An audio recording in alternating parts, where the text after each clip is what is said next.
కూటమి ప్రభుత్వం తనపై తన కుటుంబంపై చేసిన పాశవీకుపైన దాడి అందరూ చూశారని అన్నారు మాజీ మంత్రి అంబటి రాంబాబు. తనపై దాడి చేసిన వారు మినహా రాష్ట్ర ప్రజలు దీనిని దారుణమైన సంఘటనగా పరిగణించారని తెలిపారు.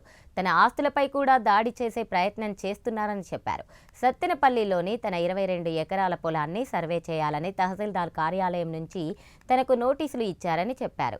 తనను భయపెట్టాలని చూస్తున్నారని, రేపు గుంటూరులోని తన ఇంటికి కూడా నోటీసులు ఇస్తారేమో అంటూ అంబటి రాంబాబు వ్యాఖ్యానించారు.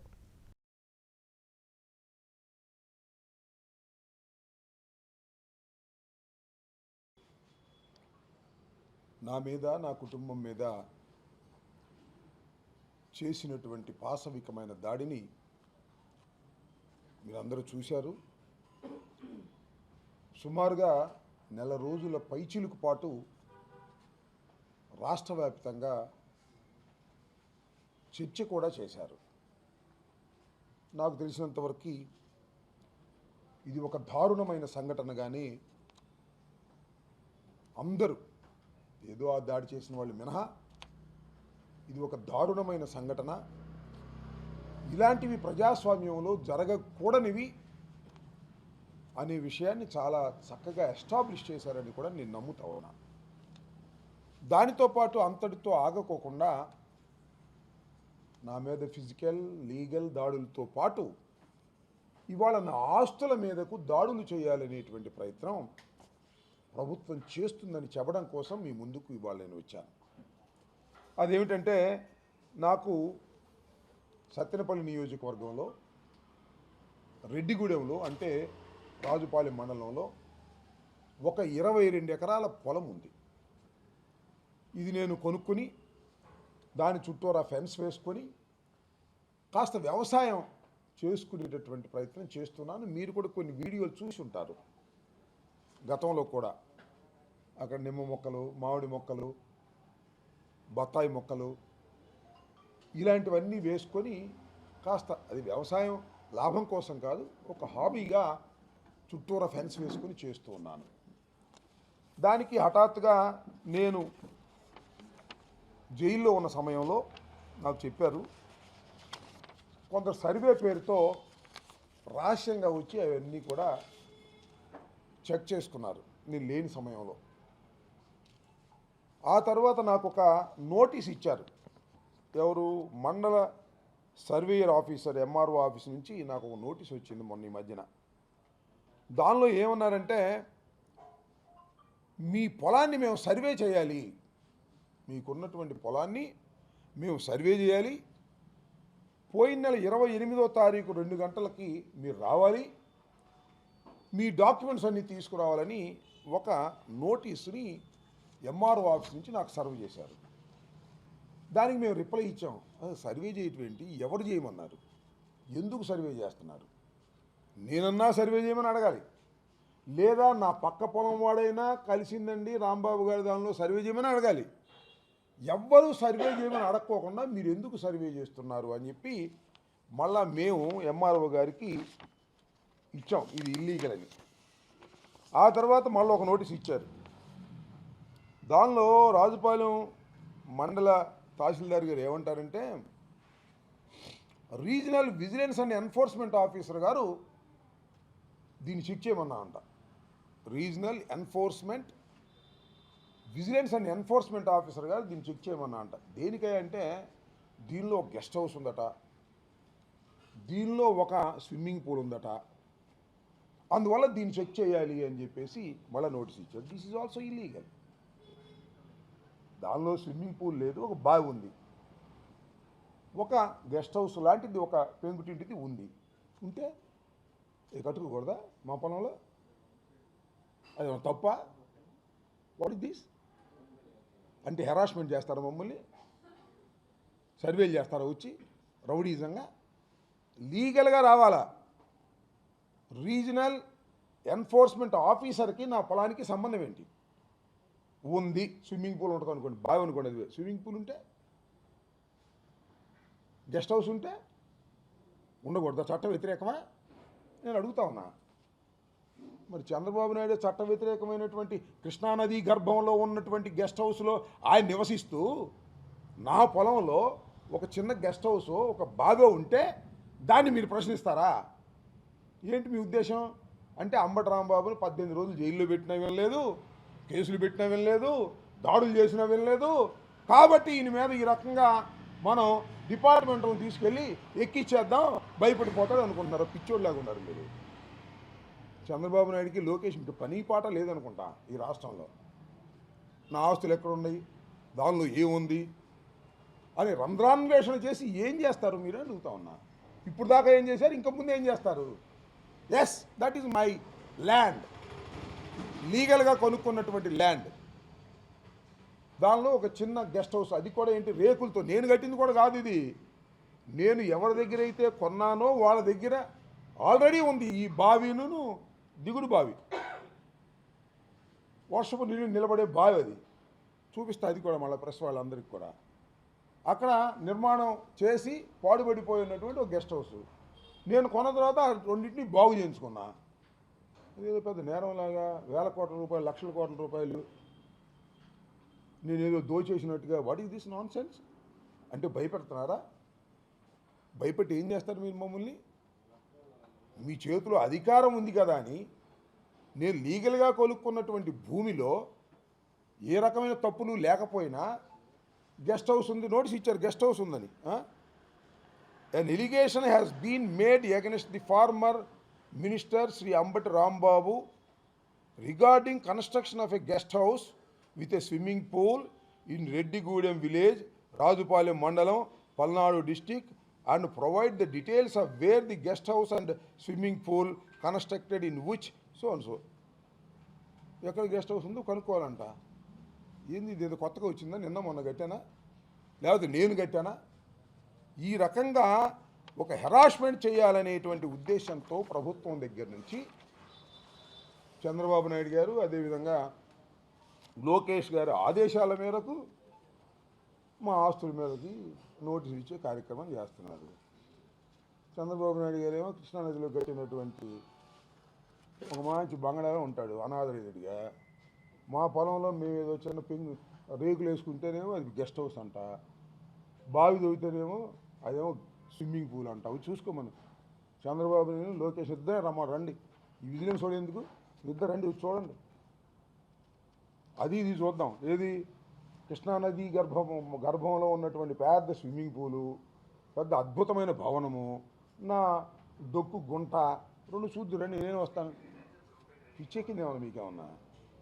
మీకేం దొరకపోతే ఇదేనా హెరాస్మెంట్? చాలదా? మీ హెరాస్మెంట్కి మేము భయపడతామా?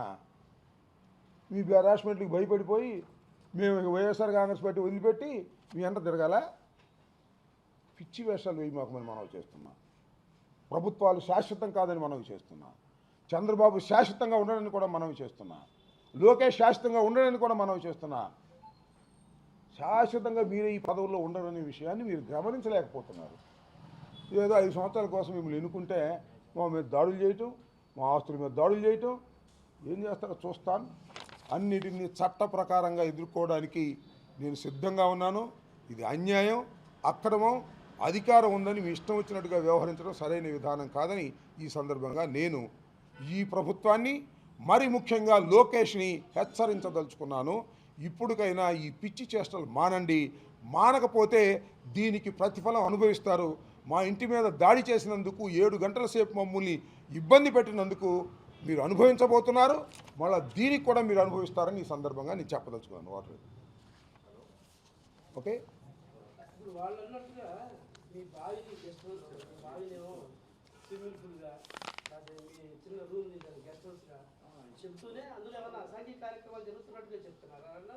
అసాంఘిక కార్యక్రమాలు జైల్లో ఉంటే అక్కడేం జరిగేది వాళ్ళు బొంద ఏంటి? అదేంటి? అట్లాంటివి ఏమి లేవు దీనిలో అలాంటివి ఉన్నాయని అన్నారు. మేము అందరం ఒకసారి ఇదిగో మీ మీడియా మొత్తాన్ని ఒకరోజు నా ఫామ్ హౌస్కు తీసుకెళ్తా, కొద్దిగా నాకు హెల్త్ క్లియర్ అయిన తర్వాత. అది ఎంత అద్భుతమైన స్విమ్మింగ్ పూలో, అది ఎంత అద్భుతమైన గెస్ట్ హౌసో మీరు కళ్ళారా చూద్దురు. ఏమి దాపరికం ఉండదు. అంబటి రాంబాబు దగ్గర దాపరికం ఉండదు, చంద్రబాబు నాయుడు దగ్గర దాపరికం ఉంటుంది. కృష్ణా నదీ గర్భంలో నేను అడుగుతా ఉన్నా, ఈ రాష్ట్ర ముఖ్యమంత్రిని అడుగుతా ఉన్నా, ఈ రాష్ట్ర ముఖ్యమంత్రి కుమారుని అడుగుతా ఉన్నా, ఎక్కడున్నారా మీరు నివాసం? కృష్ణానది గర్భం కదా, ఆ ప్రవాహానికి అర్థంగా ఇల్లు కడితే దానిలో ఉన్నారు. అక్కడ స్విమ్మింగ్ పూల్ ఉంది, ఆ మధ్యన వరద వచ్చినప్పుడు అది మునిగిపోయింది.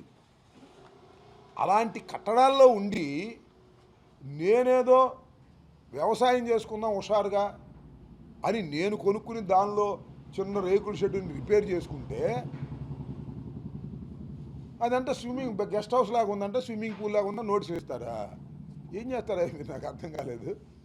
చంద్రబాబు నాయుడు గారు, లోకేష్ గారు ఏం చేస్తారు మీరు? విజిలెన్స్ అండ్ ఎన్ఫోర్స్మెంట్ డిపార్ట్మెంట్ మీ చేతిలో ఉందని వాళ్ళు మీ మాట వింటారు కానీ నోటీసులు ఇస్తారు. రేపు మా చేతిలోకి రాదా విజిలెన్స్ అండ్ ఎన్ఫోర్స్మెంట్ డిపార్ట్మెంటు? ఏంటిది పిచ్చి చేష్టలు? పిచ్చెక్కినట్టు ఉంది చంద్రబాబుకి. ఇది లడ్డు దగ్గర నుంచి చంద్రబాబు పిచ్చెక్కింది. నారా చంద్రబాబు నాయుడు గారు వెంకటేశ్వర స్వామి ప్రసాదంలో పంది కొవ్వు, చేప నూనె, గొడ్డు మాంసం కలిసిందని ఏ రోజు అన్నాడో ఆ రోజునే చంద్రబాబుకి శాపం తగిలింది. గుర్తుపెట్టుకోండి. భగవంతుడు క్షమించనే క్షమించడు. దుర్మార్గమైన మాటలు మాట్లాడాడు చంద్రబాబు నాయుడు గారు. ఏ నిరూపణ లేకోకుండా అన్యాయంగా జగన్మోహన్ రెడ్డి గారి మీద కోపంతో వెంకటేశ్వర స్వామి ప్రసాదాన్ని తప్పుపట్టాడు. అది నిరూపణ కానటువంటి దాన్ని నిరూపణ అయినట్టుగా దబాయిస్తున్నాడు. అల్లకల్లోలం చేసేస్తున్నాడు రాష్ట్రాన్ని. లడ్డూలో పందికొవ్వు, లడ్డూలో పందికొవ్వు, లడ్డూలో చేపనుని, ఇదే ఈ మాటలతోనే రాష్ట్రాన్ని అల్లకల్లోలం చేయాలనుకుంటున్నాడు. చివరికి నువ్వే అల్లకల్లోలం అవుతావు, గుర్తుపెట్టుకోమని మనం చేస్తున్నా. వికటిస్తుంది, నువ్వు చేసినటువంటి పాపాలన్నిటి కూడా వికటిస్తుంది. అరే లడ్డూలో ఏదైనా ఉంది అని ఉంటే అది తేల్చాల్సింది డిపార్ట్మెంటు, తేల్చాల్సింది ల్యాబ్లు, తేల్చాల్సింది సిట్టు, తేల్చాల్సింది సిబిఐ. నువ్వెవరవయ్యా? నాకు అర్థం కాదు. ముఖ్యమంత్రి అయితే జగన్మోహన్ రెడ్డి గారి మీద కోపం ఉంటే ఆయన హయాంలో జరిగిపోయిందని చెప్పేసి తప్పుడు ప్రచారం చేస్తే, ఈ తప్పుడు ప్రచారం చేయబట్టే ఇవాళ ఇన్ని అరిష్టాలు జరుగుతున్నాయి రాష్ట్రంలో. ఇన్ని అరిష్టాలు ఎప్పుడైనా జరిగినాయా? దేవాలయాలు ఎప్పుడైనా ఇన్ని మరణాలు జరిగినాయా? ఇలాంటి మరణాలు జరుగుతున్నాయంటే కేవలం చంద్రబాబు నాయుడు గారు శ్రీ శ్రీ శ్రీ వెంకటేశ్వర స్వామి ప్రసాదాన్ని రాజకీయంగా వాడుకోవాలని చేసిన ప్రయత్నం వల్లనే ఇలాంటి అరిష్టాలు వస్తున్నాయి. ఇప్పటికైనా గ్రహించమని మనం చేస్తున్నాం. సమాజాన్ని రెండుగా చీల్చేయాలనుకుంటున్నాడు. చీల్చేసి ఏదో దానిలో లబ్ధి పొందాలని అనుకుంటున్నాడు. ఇది సరైనటువంటి విధానం కాదని కూడా చెప్పదలుచుకున్నాను. ఇలా మా గెస్ట్ హౌస్లు అంటాడు, మా పొలాలు అంటాడు, ఏం చేస్తాడో నాకు అర్థం కాల. రేపు మా ఇంటికి కూడా నోటీసులు ఇస్తారు, దీనికి కూడా నోటీసులు ఇస్తారు. లీగల్గా సంపాదించుకున్నటువంటి ఆస్తులు అవి మావి. మా మీద ఇంకా చేస్తారు నాకు తెలుసు, ఇంకా ఎదుగుతున్నారు. ఏదో లిక్కర్ ఎదుగుతారంట, ఆ ట్రాన్స్పోర్ట్లు ఎదుగుతారంట, నన్ను 18 రోజులు పెట్టడం కుదరదంట, ఇంకా పెట్టాలంట. పెట్టుకోండి, ఎవడు కదండి పెట్టుకోండి. నేను మొన్నే చెప్పా కదా, సెంట్రల్ జైల్లోంచి వచ్చేటప్పుడే చెప్పా మళ్ళా వస్తానని. భయపడే ప్రశ్న లేదని మనం చేస్తున్నాం. భయపడి రోజు చచ్చే కంటే ఒకేసారి చూసుకుంటాం ఏదైనా ఉంటే. ఇంత దుర్మార్గం అండి, ఇంత అన్యాయం అండి, ఇంత అక్రమం అండి. మమ్మల్ని ఎంట పడతారా? పడని చూద్దాం. అన్నిటికీ ప్రజలు ఉన్నారు, పైన భగవంతుడు ఉన్నాడు. గుర్తుపెట్టుకోండి. అన్నిటికీ సమాధానం చెప్పే రోజు ఒకటి వస్తుంది చంద్రబాబు నాయుడు గారు. మీ ఘోరాలకి క్రూరాలకి ప్రజలు చూస్తూ ఊరుకుంటారని అనుకోకండి. 2 సంవత్సరాలు అయిపోయింది, ఇంకా 3 సంవత్సరాలు ఉంది అంతేగా. ఇంకా దగ్గరికి వస్తుంది. దగ్గరికి వచ్చినా తెలిసిద్ది మీకు దీన్ని మజా ఏంటో, ప్రజల్లో ఎంత వ్యతిరేకత ఉందో అప్పుడు తెలుస్తుంది. ఓకే, ఎవరు అనుకునేది టీడీపీలోకి వస్తాను, ఎవడు అనుకోడు. అవన్నీ అవను పని. వాడు అనుకుంటున్నాడే, నేను అనుకుంటున్నా.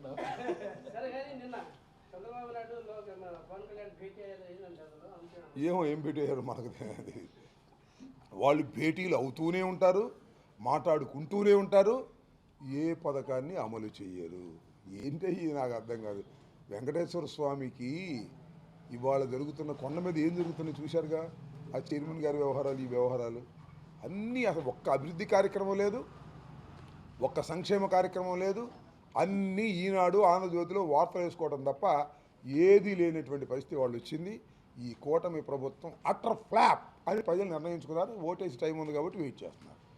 భేటీలు జరుగుతూనే ఉంటాయి. పవన్ కళ్యాణ్ గారు, చంద్రబాబు నాయుడు గారు భేటీలు వేసుకుంటూనే ఉంటారు, కూర్చుంటూనే ఉంటారు, మాట్లాడుకుంటూనే ఉంటారు. బుస్ ఏముండదు. చూస్తున్నాం కదా మనం. Okay, right.